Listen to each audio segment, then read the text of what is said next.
सबैभन्दा ठुलो मन्दिर चाहिँ यो मन्दिर हो नि मूल मन्दिर हो बनाइ छ अब जुन भोट चाहिँ परेन दुईको परे त्यसपछि त्यसलाई बताएँ तपाईँलाई क्षेत्रमा दुई पऱ्यो म यहाँ परेन यहाँ छ ल ल धन्यवाद सर ल अगाडि त बताएँ तपाईँलाई यहाँ म टिका लगाएर माथि क्यामेरा एलाउड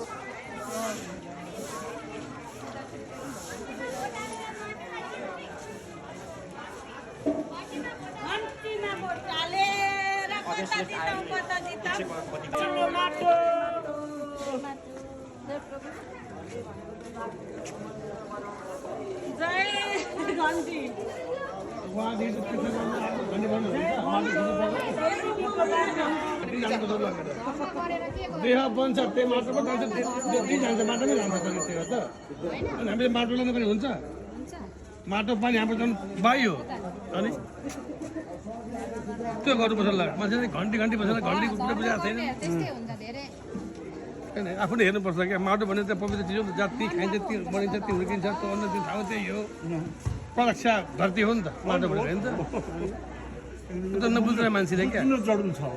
आवश्यक छ मान्छे नबुझ्ने हो त्यो बुझ्नुपर्छ अब पनि बुझ्नु हाम्रो धरतीलाई हाम्रो माटालाई हाम्रो चाहिँ पृथ्वीलाई बुझ्न सकेन भने बुझ्नुपर्छ माटो कान्छीलाई घुम्न लैजाउँला भने गोजीमा जान्छ नि बुझ्न यो माटो भन्ने बित्तिकै तपाईँको यहाँ त भन्नु हुँदैन मान्छेको बारे के चाहिँ बुझाएको छैन खुले यहाँ उहाँबाट राष्ट्रभक्त मान्छे हो अन्त यसमा लाभ त केही पनि छैन हामी ढुक्क भयो भन्छ कोहीसँग नबोले पनि नडराउने मान्छे हुनुपर्ने मान्छे ऊ प्रायः मान्छे त हजुरको शुभ नाम रामहरि सुवेदी थ्याङ्क यू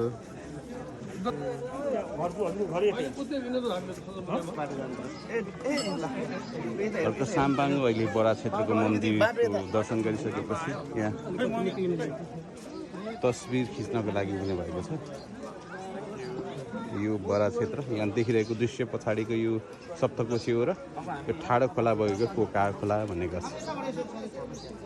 र आज चुनावी प्रसाद प्रकटको क्रममा बडा क्षेत्रमा आएर दर्शन गरिसकेको छ अर्को साम्पाङले